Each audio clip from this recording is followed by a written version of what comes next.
tá esquisito, né, Daniel? Da última vez que a gente conversou, o Trump ainda não tinha decidido que ia taxar o Brasil em 50%, né? Tava uma taxinha de 10% só. Tava leve ali. A gente tava, inclusive, ali meio na moita, esperando ver o que ia acontecer e tal. Essa decisão tem umas 2 semanas, alguma coisa assim, por aí, né? 2 semanas e meia. Foi no dia seguinte lá do evento dos BRICS lá no Rio. Foi. Parece que foi uma resposta já, né? Então, aí teve a carta que ele mandou, que aparentemente é uma carta meio genérica que ele mandou para todo mundo. Inclusive, ele diz na carta que a gente tem déficit com os Estados Unidos. Na balança comercial, ele usou esse argumento. E ele menciona Bolsonaro, ele menciona uma porrada de coisa ali. E aí, antes da gente começar aqui, cara, eu tava te perguntando se tu acha que o Eduardo Bolsonaro tem alguma coisa a ver com isso mesmo. Tá. Mas eu acho que a tese principal é retaliação pela existência dos BRICS e pelo que eles estão propondo de uma forma geral. Inclusive, aí tá o Lula falando de uma possível desdolarização ou fazer negócios com uma outra moeda e tal. Mas vamos lá. Esses 50% de taxa do Trump tá rolando, pelo menos. A gente já viu aí em outras coisas que ele falou, que os caras ficam sacaneando. Existe uma sigla chamada TACO, que é o Trump Always Chickens Out, né? Mas como é que você enxerga isso daí? Sim. Porque assim, eu te perguntei, cara, vai piorar, vai melhorar? E tu falou, cara, a Bíblia falou que vai piorar. E o que a gente vê, né? Parece que tá piorando. Então, assim, eu creio que o Trump tava doido para arrumar encrenca com o Brasil e tava arrumando um motivo. E eu acho que caiu como uma luva para ele. Porque eu acho que a ideia é o seguinte: primeiro, eles precisam dos nossos recursos naturais. Eles tentaram sugar os recursos lá em sentido leste-oeste, na Ucrânia, na Rússia, não conseguiram. Então agora ele está no eixo norte-sul. Primeiro ele olhou, Canadá, tem gás pra caramba, petróleo, vira o 51º estado. Olhou pra Groenlândia, que a gente aqui no Brasil olha a Groenlândia e fala, cara, é só gelo. Tem nada. Recurso natural pra caramba. Depois de olhar pro norte, ele agora tá olhando pro sul. Porque, cara, você pega um dado, Eric Schmidt, que é o CEO do Google, ele tá muito nativa, dando palestra e tal, e ele falou: daqui a alguns anos, 99% da energia global será consumida pela inteligência artificial. Então virou uma corrida por energia. Energia é coisa que a gente tem pra caramba, né? Se ele consegue emplacar no ano que vem aqui um chapa dele, fica muito mais fácil dele mamar na nossa energia aí. Então, eu creio que ele já estava bolando alguma coisa, talvez para gerar uma instabilidade no Brasil, para a população ou ficar insatisfeita querendo mudança, né? Porque quando pega no bolso o cara começa a querer mudança, ou a ideia é todo mundo pensar assim, cara, a gente tem uma gestão que não é amiga do Trump, olha o problema. Se botar um amigão dele, resolve. O cara partir por tudo ou nada, falar, meu irmão, se isso resolve, ok. Eu tenho a impressão que faz parte de uma estratégia nesse sentido. E eu acho que quando a gente chega perto de um ano de disputa assim, por cargos de poder, tudo que acontece dentro do país tem a ver com isso. Então, às vezes, ele já está olhando para a disputa do ano que vem, que se eu não estou enganado, dia 4 de outubro. Eu acho que ele está de olho em 4 de outubro e querer gerar uma nova situação a partir do caos. Não sei, cara, porque assim, eu conversei com os outros caras aqui e eles estavam bem mais tranquilos no sentido de, não, cara, ele sempre volta atrás. Provavelmente vai ter uma taxa, mas 50% provavelmente não e tudo mais. E tem alguns setores brasileiros que já estão tomando as precauções, né? Os caras estão já adiantando as exportações ou mandando uns dólares lá para fora, né? Com certeza. Então, assim, olhando os dados, né? Se você pensa assim, além do que a galera já falou aqui, os dados econômicos são sempre interessantes porque eles antecipam o que vai acontecer. Na época que estava tendo que os Estados Unidos entraram no conflito contra o Irã, o petróleo não tinha subido tanto. Então, alguns analistas como o Cobice Report, ele já estavam falando, cara, isso é sinal de que não vai durar muito esse conflito. E o cara acertou. Eu achei que ia durar mais, mas ele acertou. Apesar de que eu creio que esse conflito vai voltar. Provavelmente. Ontem a gente saiu uma matéria de um perfil que é de finanças chamado Financialot. E ele falou que o Trump falou que vai voltar com a guerra no Irã. Só que eu fiquei 2 horas caçando essa notícia e não encontrei. Então, ficou como boato. Mas o grande detalhe, eu acho aqui, é que, por enquanto, parece que não vai ter nada demais. Senão o real já tinha caído mais em relação ao dólar. O dólar teria subido mais. Eu não sei quanto é que está hoje, mas devia estar 5,45, 5,48. Se realmente fosse ter um negócio catastrófico, já estava mais 6. Então isso é um sinal de que a galera não está crendo que vai acontecer alguma coisa, que eles estão achando que vai ter alguma solução. Talvez essa demora do Brasil dar uma resposta oficial tenha dado para alguns setores ali que estão analisando, falar que acho que não vai rolar nada demais não, se o Brasil já tivesse esperneado. Mas eu acho que não é isso, cara, porque a gente tem dois caminhos aqui. A gente tem o caminho da Colômbia ou o caminho da Rússia. O que é o caminho da Colômbia? A Colômbia, o Trump impôs tarifas, o presidente reclamou, depois ele apertou o negócio, o cara recuou. Será que vai ter um recuo de alguma parte? Não sei. Na Rússia já é diferente. Quando começou a guerra na Ucrânia, os americanos retiraram a Rússia do SWIFT, começaram a impor sanções, congelaram bilhões dos bancos russos na Europa. Então, eu creio que a gente ainda está nessa... Tá difícil de analisar. Eu acho... Aí tem gente que fala assim, poxa, mas se o Trump fizer isso, o Brasil vai quebrar, o Brasil vai quebrar e tal. E se o objetivo dele for quebrar o Brasil mesmo? Eu tô achando que ele tá a fim de quebrar o Brasil. Entendeu? Mas será que isso é capaz de quebrar o Brasil? Porque, essa pergunta é boa. Porque assim, o Lula, ele não parece estar querendo dar nenhum passo para trás, né? Na verdade, ele está sinalizando o contrário. Está sinalizando ali, pô, que ninguém manda aqui e tudo mais. Soberania e tal. Nesse sentido, eu concordo. Assim, a princípio, ninguém devia poder mandar aqui mesmo, tirando nós com as merdas que a gente faz aí, né, meu irmão? Faz um monte de merda, mas é a gente fazendo, né? Ninguém fazendo por nós. Nós não estamos parecendo muito que vamos recuar, ou pelo menos assim como Estado, né? O governo. Mas parece que não. Parece que não.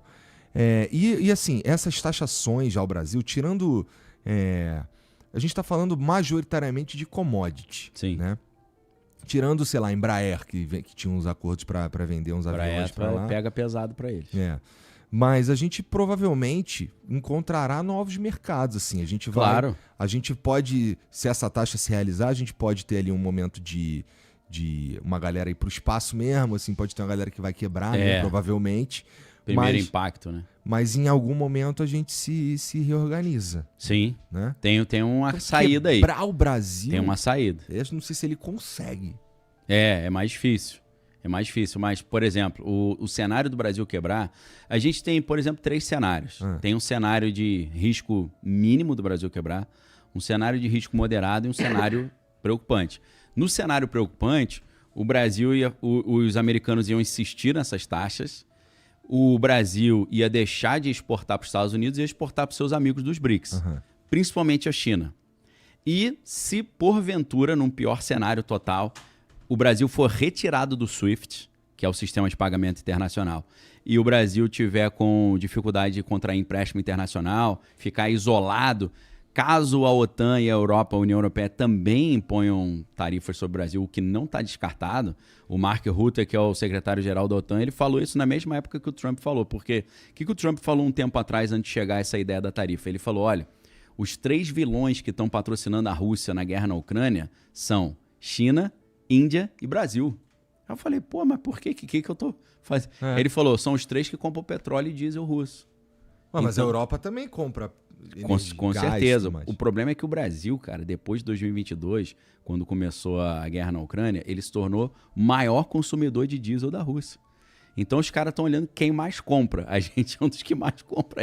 Aí o canhão virou para cima da gente. Entendi. Aí eles falaram, vocês estão financiando. Parem de mandar comprar esse material da Rússia porque vocês estão financiando a guerra. Se continuar, a gente vai botar tarifas. Aí o Senado americano, na pessoa de um cara loucaço, Lindsey Graham, ele falou, nós estamos com um projeto de 500% de tarifa em quem comprar material da Rússia. Esse é maluco. Esse é malucaço. Mas é poderoso pra caramba. Ele tá em vários comitês e tal, comitê comercial, comitê de inteligência, é veterano. E ele disse, esse Lindsey Graham, que o Trump gostou do projeto e falou que vai assinar se chegar na mão dele. Você fala, pô, mas não é fixo 500%. Ele falou que é de 0 a 500. Então o Trump pode escolher 2 ou 499, né? Então, pô, isso aí seria preocupante pra caraca, né? Então, essa galera que tá nesse grupinho, Índia, China e Brasil, a gente pode desviar as nossas exportações para eles. Só que aí o que acontece? Se eles desligarem o SWIFT e talvez até desligarem o GPS, que ainda tem essa questão, a China ia oferecer esse serviço para a gente. E já está, isso já meio que está acontecendo, porque ontem chegou o Union Pay ao Brasil, que é o sistema chinês de pagamento. Quando eu olhei, você viu isso? Não vi. Foi ontem. Vinculado a uma fintech nacional que vai oferecer esse serviço. E eles estão programando para até o final do ano já ter serviço de cartão de crédito. Porque o que acontece na Rússia, por exemplo, e aí em vez da gente ir no caminho Colômbia, se for para a Rússia, Visa e Mastercard não funciona mais aqui. E aí como é que fica? Aí vem o CIPS, que é um sistema chinês, e mais o UnionPay para fazer esse pagamento. Só que aí o que acontece? A gente fica na mão da China, meu irmão. A China está com alguns problemas porque o crescimento chinês está abaixo do esperado, tem algumas questões internas também complicadas. Então, se a gente ficar dependendo da China e a China meio que der uma pipocada, a gente vai pro saco junto. Então, esse é o cenário do Brasil dar uma quebrada. A gente teria que se desligar completamente dos Estados Unidos, o que tudo aqui que a gente está falando é muito improvável, a chance é mínima, mas se você me perguntasse, Daniel, qual seria o cenário pior podrão que poderia dar uma quebrada? É esse cenário da gente ser desligado do comércio internacional, substituir o nosso sistema de pagamento pelo sistema chinês e a China ter alguma dificuldade econômica e uma crise lá resvalar numa crise aqui. Seria essa a dificuldade. Mas lembrando, é um cenário altamente improvável. O mais provável é que seja um cenário, uma crise mais light e daqui para frente, quem sabe, se os Estados Unidos conseguiram chegar a um acordo comercial até com a China, pode chegar com o Brasil também. Né? Então pode ser que haja um meio termo. Essa é a esperança. Mas eu acho muito prudente, às vezes, a gente viver um lema que é espere o melhor, mas prepare-se para o pior, né? Para você não ser pego de surpresa. Você não vai ficar igual maluco, mas você pode, cara, se acontecer, eu tenho um planinho já. Não vou botar dinheiro nisso nem nada, mas já pensei sobre isso. Eu acho que vale a pena pensar nesse momento. Agora, se a gente tiver outros fatores, né? Tem pessoas que acham que as tarifas americanas podem quebrar os Estados Unidos, podem quebrar o mundo. Se a gente pega, por exemplo, eu sempre parto daquela ideia, né? Quem não conhece história está fadado a repetir os erros do passado. Essa ideia de tarifa é uma ideia que Napoleão Bonaparte usou quando ele fez o bloqueio continental contra o Reino Unido, né? O que ele falou? Ninguém vai poder mais comercializar com o Reino Unido para sufocar o Reino Unido. O que ele fez? Ele quebrou a Europa e quebrou a França. Ele tentando quebrar o inimigo, ele se quebrou. E aí começou o contrabando, começou o mercado paralelo, a galera começou a fazer... O Portugal, a família real veio para o Brasil, continuou fazendo esse comércio. Então, assim, isso já aconteceu algumas vezes, e ao contrário do que o Scott Bessent, que é o secretário do Tesouro, diz, que tarifa é deflacionária, vai baixar o preço porque as empresas vão voltar para os Estados Unidos e aí vai ficar tudo mais barato. Só que, até a empresa voltar e ficar mais barato... Não, aí tá de sacanagem. Aí tem uma infra, né? E especialmente porque, assim, tem coisa... Apesar dos Estados Unidos não importar muito, assim, em comparação com todas as importações dos Estados Unidos, a gente é pequeno... A gente exporta para eles uns itens que são os americanos estão acostumados já, tipo café e laranja. Exato. Né? Que são coisas assim, café e laranja. O que os caras tomam no café da manhã? Café, suco de laranja. Sim, né? Padrão. Então, consumo gigante. No mínimo, eu suponho que o preço desses produtos aí vai aumentar para os caras ali. Pode dar por volta dos 50% também. Né? Isso também. Porque o cara ele vai segurar, vai morrer nele. Nunca vi isso. Né? Que nem a taxa da brusinha lá. Não, estamos taxando é a plataforma. Mas quem paga é a gente, Quem compra, né? Então, fico pensando se isso também não atrapalha o próprio governo Trump. O que tu acha que tá passando pela cabeça dele, cara? Cara, aí assim, eu vou para um cenário mais curupira aqui agora, tá? Eu avisei que é curupira. Não, mas já te perguntei essa Existe o interesse do Trump de quebrar os Estados Unidos também, pô. Ele tem um interesse. Ele falou isso no início do governo. Ele falou, se o Jerome Powell, que é o diretor do Banco Central americano, não baixar a taxa de juros, a gente vai criar uma recessão para ele ser obrigado a baixar. Olha a maluquice do raciocínio. Então, isso já estava sendo falado antes da posse dele. Depois da eleição, ano passado, a galera estava falando, Trump vai querer dar uma quebradinha nos Estados Unidos para poder dar uma volta por cima e fazer o famoso pump and dump, né? Que é você joga lá no lixo, compra tudo barato e depois joga para cima de novo. Parece que tem uma estratégia dessa. Por quê? Os caras têm trilhões de dívida americana para pagar. E a estratégia deles para pagar a dívida é criar uma recessão global, fazer com que o maior detentor de dívida americana hoje, que é o Japão, eles sejam... O Japão é o maior detentor, o segundo é a China. Então, o Japão tem muito título da dívida americana. Aí o que acontece? Se você tiver uma escassez de dólar, que é nas finanças eles chamam de teoria do milkshake do dólar. É quando os Estados Unidos tomam algumas medidas que fazem com que os dólares voltem para os Estados Unidos. Por exemplo, um cenário de incerteza global, os caras tiram o dinheiro de países emergentes, com medo do país quebrar, e mandam o dinheiro de volta para os Estados Unidos. Quem estava com dinheiro investido em moedas de países emergentes, volta para o dólar, né? A galera corre para o Porto Seguro. Então, isso é a famosa teoria do milkshake do dólar, que é como se você sugasse o dólar num canudo, né? Então, sugando o dólar e você tendo nessa instabilidade um aumento do petróleo, e o petróleo ainda, em grande parte, é comprado com dólar, né? O famoso petrodólar é isso. O mundo inteiro tem que primeiro comprar o dólar para depois comprar o petróleo. E o Japão não é autossuficiente em petróleo, e a economia japonesa é muito sensível à questão do petróleo. A economia japonesa já está fragilizada, porque no Japão tem um negócio chamado, que o mundo faz a partir da economia japonesa, que é o carry trade. Carry trade é quando o Japão tinha juros zero. Aí o que o malandro fazia? Pegava dinheiro emprestado. O cara pegava $1 milhão lá, ia devolver depois de 10 anos o mesmo $1 milhão, só que ele pegava $1 milhão e aplicava em países emergentes que estava dando 15% de juros. Pô. O Brasil está com 10,5%, está com 15%, não, agora é 10%, né, se não estou enganado. Então, só que isso só dá certo quando os juros ficam baixos no Japão. Se você pega uma fortuna no Japão achando que vai devolver igual e ele sobe os juros, aí essa carta, essa House of Cards aí desmorona, essa casa das cartas aí vem baixo. O Japão está começando a subir juros, meu irmão. Isso já gera uma maluquice nesse sistema financeiro, porque tem trilhões de dólares envolvidos nesse carry trade. Mas se o petróleo sobe, aí o que o Japão vai fazer? Cara, vai ter que caçar mais dólar para comprar mais petróleo para pagar mais caro. E se não tiver dólar, meu irmão? Se os Estados Unidos tiverem chupado o dólar todo, eles vão ter que vender os títulos da dívida para transformar em dólar para poder comprar petróleo.